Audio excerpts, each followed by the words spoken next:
GI পণ্য হাড়িভাঙা আম ও সবজি সংরক্ষণের জন্য দেশের প্রথম বিশেষায়িত হিমাগার মিঠাপুকুরে স্থাপন করা হবে বলে জানিয়েছেন কৃষিমন্ত্রী ডক্টর মোহাম্মদ আব্দুস শহীদ এমপি। এ সময় ফল ও ফসলের ১২টি স্টলে সজ্জিত প্রদর্শনীগুলো ঘুরে দেখেন তিনি।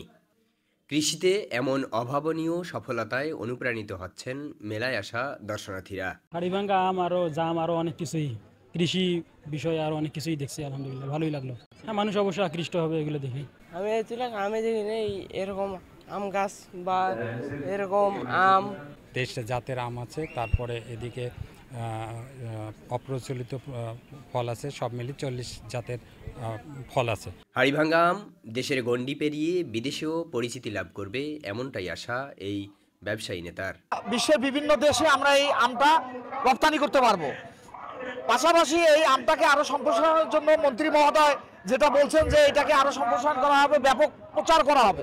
এবং মন্ত্রী মহোদয়কে ধন্যবাদ যে আমাদের রংপুরের ঐতিহ্যবাহী হাড়িভাঙ্গা আমকে সে এই যে এসে স্বীকৃতি দিল, এটাতে আমরা রংপুরবাসী এবং রংপুর মেট্রোপলিটন চেম্বারের পক্ষ থেকে আমি অত্যন্ত আনন্দিত।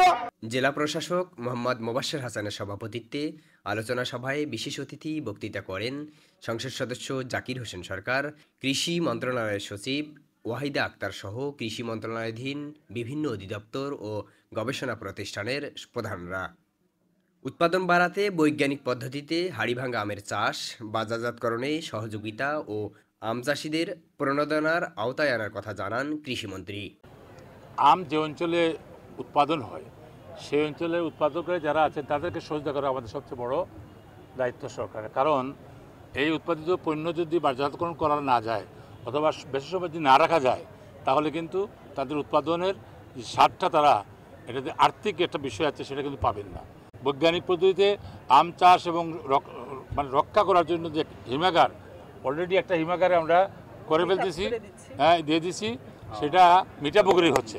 চলতি বছরের ১২ ফেব্রুয়ারি বাংলাদেশের ভৌগোলিক নির্দেশক বা জিআই পণ্য হিসেবে স্বীকৃতি পায় হাড়িভাঙা আম। সেলিম সরকার, সকালের বাণী, রংপুর।